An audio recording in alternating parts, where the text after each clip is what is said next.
Regan Slaymaker for International Boxing News, and I have the pleasure to be joined by Queensberry's Dev Sahni. Dev, you have just hosted, I think, the press conference to one of the fights of the year, if not one of the best magnificent sevens Queensberry has ever done. Hey, that sounds pretty good, Regan. That sounds pretty good. It was. Were you entertained by the press? I felt like it had some good moments in there. I was. I think. I don't think anyone appreciated Lawrence Okoli's comment about not making weight, but it was a very, very entertaining scrap. But I think the fight I'm most looking forward to, because I'm answering a question that you haven't even asked me, Sam Noakes versus Ryan Walsh. I think that's bubbling very nicely.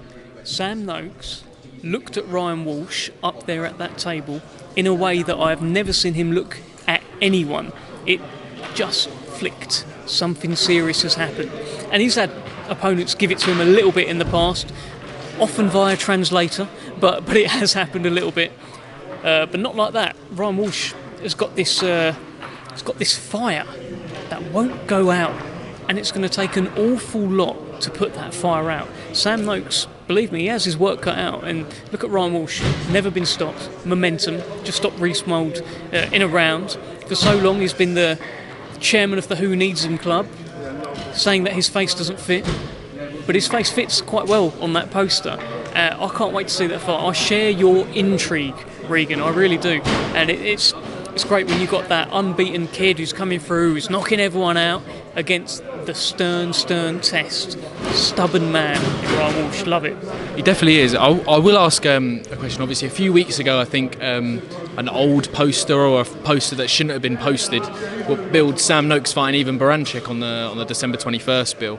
Obviously, this fight is very much still on Saturday, but do you think it's important, and I'm not saying Sam will do this, is it very important that Sam doesn't overlook Ryan and thinking, I could have had that opportunity, but I'm still fighting for the British? Do you think it's important that you can't overlook Ryan Walsh going into Saturday? I think it's impossible to overlook Ryan Walsh, and they've had plenty of build-up. They've had two press conferences, they've had a face-to-face. I don't know how much they watch interviews of each other and stuff like that, but this will be the most build-up to a fight actually that Sam Noakes has ever had, other than the Mark Chamberlain fight that hasn't happened. It's been all about this Ryan Walsh fight. So for me, impossible to overlook him.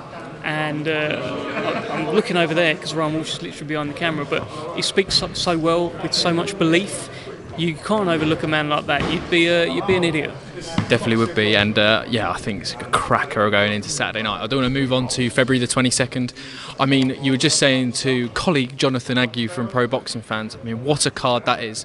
I was saying to Frank Warren, Daniel Dubois versus Joseph Parker, it's not often a promotional company puts two of their guys in at a fight of that level. I mean, what a fight we have on our hands as the co-main event to better be of Bivol 2. It's amazing, isn't it? It's an amazing fight, and listen, Queensberry have representation of many heavyweights. It's inevitable that these guys are going to fight each other, and you've got so many great heavyweights, and that's a fight that the world was calling for. Joseph Parker against Daniel Dubois. People said Joseph Parker deserves his shot. I agree. I think the world just all felt that, and maybe Daniel Dubois could have gone for an easier touch. You can go anywhere down the IBF top 15. It's a pretty good set of rankings, but there are easier fights than Joseph Parker out there, for sure. I love that he's just like, yeah, cool, bring me Parker. And you're like, are you sure, Daniel? I mean, in your last fight, you took on AJ, before that, it was Hrgovic, before that, it was Miller, before that, it was Usyk. Are you sure you're good to just fight maybe the number 4 heavyweight in the world in your next fight? Yeah, don't care. Who do you think goes, because I'm debating this in my mind, who do you think goes into that fight with the best run of wins?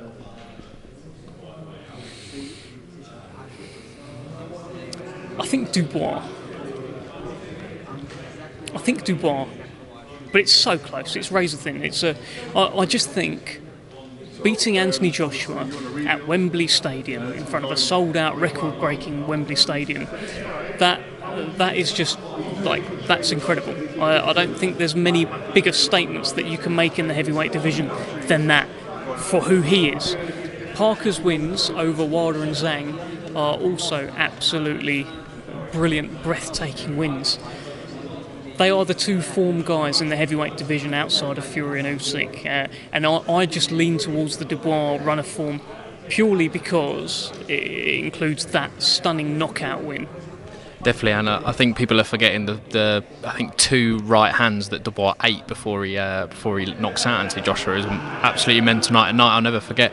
And also on that card, Hamza Shiraz finally gets his world title opportunity against Carlos Adams. I mean, massive opportunity for Hamza to once again prove he's on the top table in boxing. He might be the best middleweight in the world. We've been talking about this for a little while with Hamza Shiraz. His run of form is fantastic, and the names on there are actually stacking up now as well. It's not just he's knocking out these guys that no one's heard of. No, he's knocking out guys like Amo Williams, who you have most certainly heard of, who will go on to become a world champion, I'm sure, at some stage, at some weight. If he adds Carlos Adamez to that is the best resume in the middleweight division. That is better than Janibek's resume in the middleweight division. Carlos Adamez is a real live one. Proper world champion, hungry, wants to keep hold of his belt. But Hamza's very hungry too. And he's got so much momentum, so much power, and when he hits people, they go. So, will Adamez go? Find out. I'm looking forward to that one as well. Just want to jump to December 21st. I mean, what a run of form Queensberry are on. Fury Usyk too. What a main event. But what's your fight on the undercard, firstly, of that fight night? I love Dennis McCann against Peter McGrail. I'm fascinated by what's left of Dave Allen. Has he got enough to derail Johnny Fisher? I'm fascinated to find out. I love the Moses Itauma fight because for the first time he's in against a guy who's talking about becoming a world champion himself. He's not facing a guy at the end of his career, or you can use so he's like a measuring stick kind of thing. No, this is a real one. This is a live one, and Moses realises that now. Maybe he didn't initially, but he knows now. Dempsey McKean only lost to Hrgovic and wants to become a world champion. He's pretty good. He's got a good training team. He's had good training teams before as well. I'm fascinated by that fight too. So yeah, probably all of them. Couldn't agree more, Dev, as well. I mean, let's talk about Moses Itauma. I mean, a guy who I don't think he likes the interviews too much. I've been begging him to get an interview with him, but he's very, very respectfully saying no. But we have a chat anyway, and. I mean, I think nothing that says Moses Itauma more after he knocked out Mariusz Svak. I went up to him and I said, "Congratulations, Moses." No one does that to Mariusz Svak. He looked me dead in the eye, all 7'8" of him, and said, "I do." And a bit scared on that moment. I still had another couple of minutes chat with Moses, but I mean, a young man who isn't short of confidence and thinks and very much believes the hype he can win a world title sooner rather than later. He's every right to be confident. It's not just about what he's doing in the ring, which is just decimating opponents. It's the fact that also Tyson Fury brings him into camp to help him prepare for Alexander Usyk. What a glowing endorsement of Moses Itauma's talents is that. You won't find any heavyweight out there that he sparred who will downplay his credentials. Everyone's talking him up. Lawrence Okoli has been waxing lyrical about Moses Itauma because he met him as a 15-year-old who suddenly was giving him all sorts of grief, and Lawrence Okoli's in there thinking, what's happened here? I thought he's 15, I'm meant to have a light one here, but Itauma's just different. He's just different. He could be anything he wants to be. He's got brilliant minds around him. He's got brilliant manager in Francis who's guiding him. He's got a brilliant promoter in Frank Warren guiding him. He's in the best possible hands to achieve the best possible outcome.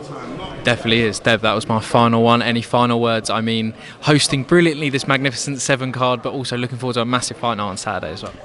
6 o'clock, TNT Sports, but before that, I'm not sure the exact go live time yet, but on the Queensberry YouTube, got a couple of fights. I'll be there presenting it with the Fail twins, Darren Rees on commentary as well, brilliant commentator.